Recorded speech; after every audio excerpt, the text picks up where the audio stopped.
All right, here we go with 10.2.2. We're going to look at combining functions, which you've actually done a little bit of already. So this should actually be very comfortable and very friendly, I think, I hope. We'll find out, I guess. In the previous lesson, you learned that you could apply an operation such as addition to a function in order to shift a graph. But what if you wanted to combine one function with another? Under what circumstances would you want to do this? In this lesson, you will investigate applications where you will need to combine functions to match a situation.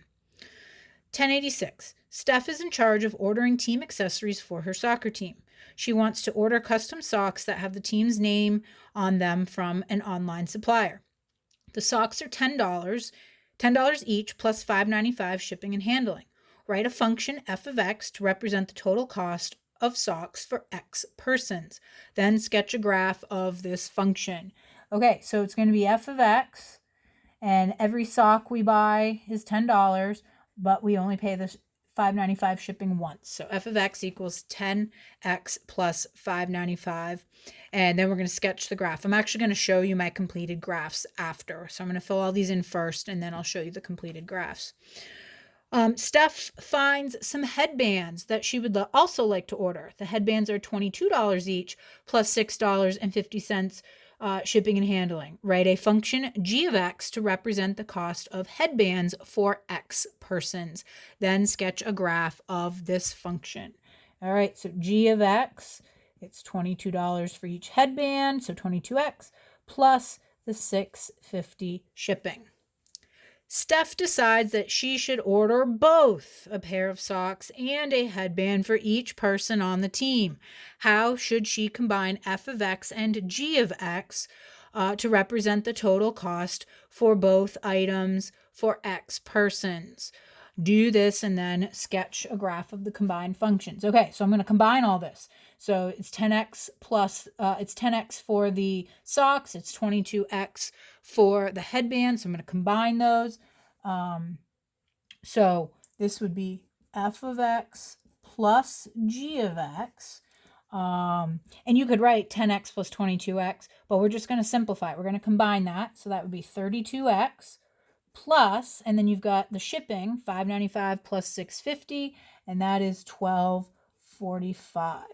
And so then it said to graph it. So there, let's hang on just a sec.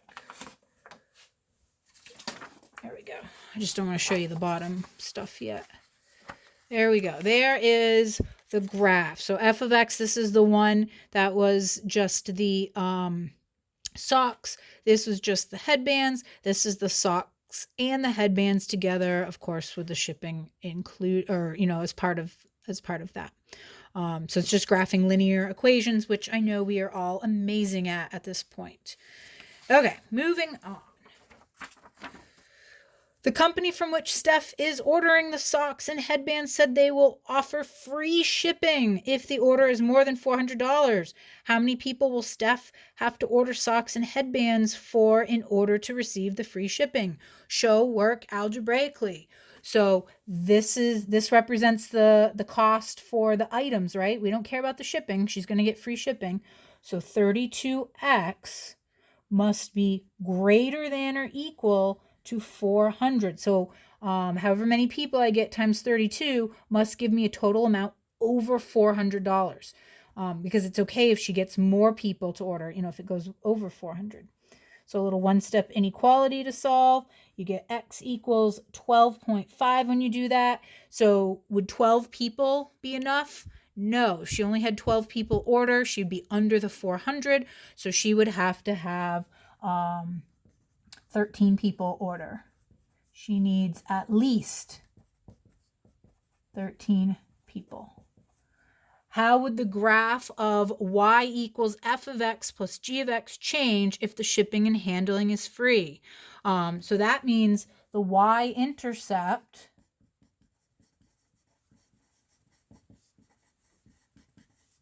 would be at 0, 0.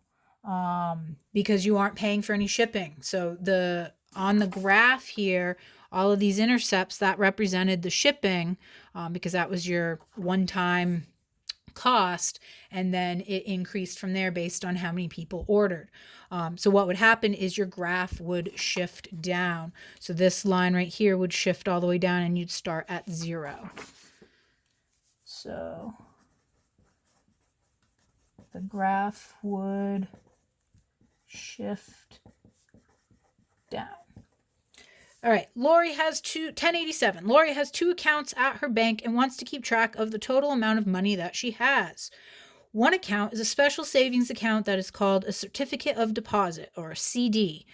Lori has deposited $20,000 into this account and it earns 2% interest compounded monthly. So a little chapter 5 flashback here. Since this is a CD account, she cannot withdraw any money from it for 5 years without paying a penalty. Write an equation, S of T, for the amount of money in this account after T months. Okay, so S of T,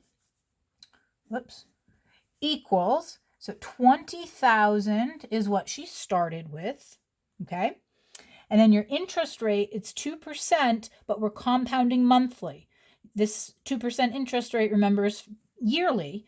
So you need to take the 2% and divide it by months to figure out, by the number of months in a year, which is 12, to figure out the monthly interest rate. Okay, so remember, it's going to be 1 plus 0.02 divided by 12, and then that will be raised to the T, the number of months.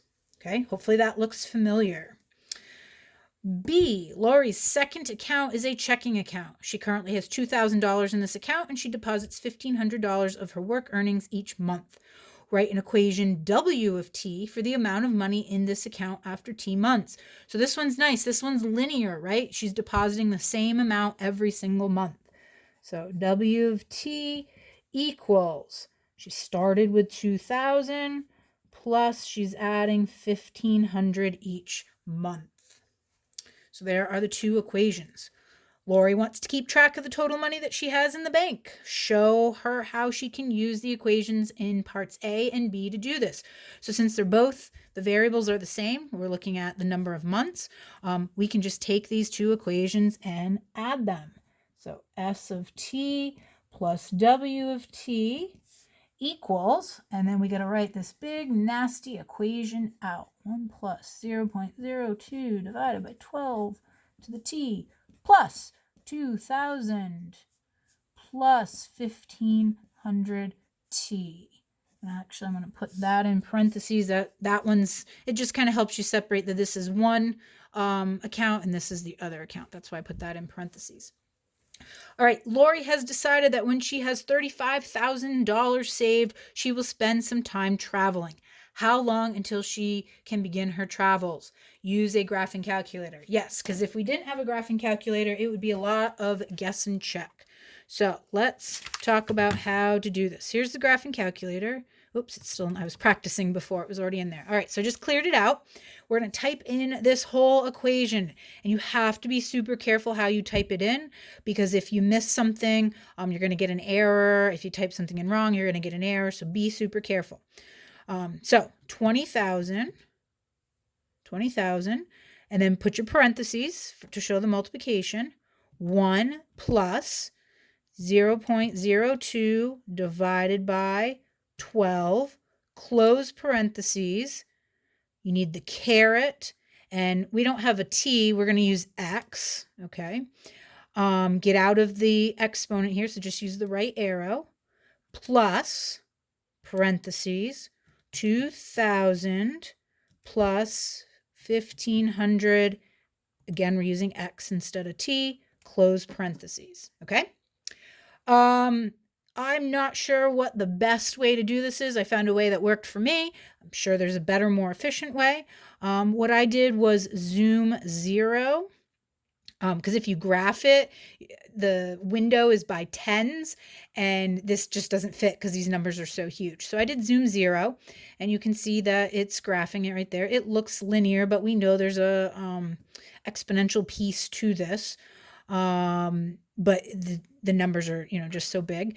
And we're going to use the trace function to help us answer this question. So we're looking for when it hits 35,000. Okay, so trace. You can see some number. There's the equation right at the top. And down here at the bottom, you have an X value. So where it is right now, X is 1.7. So at 1.7 months, she has $24,600 something. Okay, so now I can use the arrows, and I can, by using the trace, it goes right along the graph, the line. So I just stopped at a random place. Now we're at almost 6 months, and she's at a little over $31,000. So I'm going to keep going.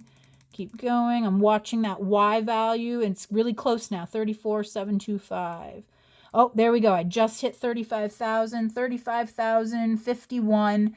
That's at an X value of 8.5. Now we're assuming the money comes like at the end of each month, right? Not in the middle. So we'd need to round this. So we can say that it would take about 9 months for her to get to that 35,000.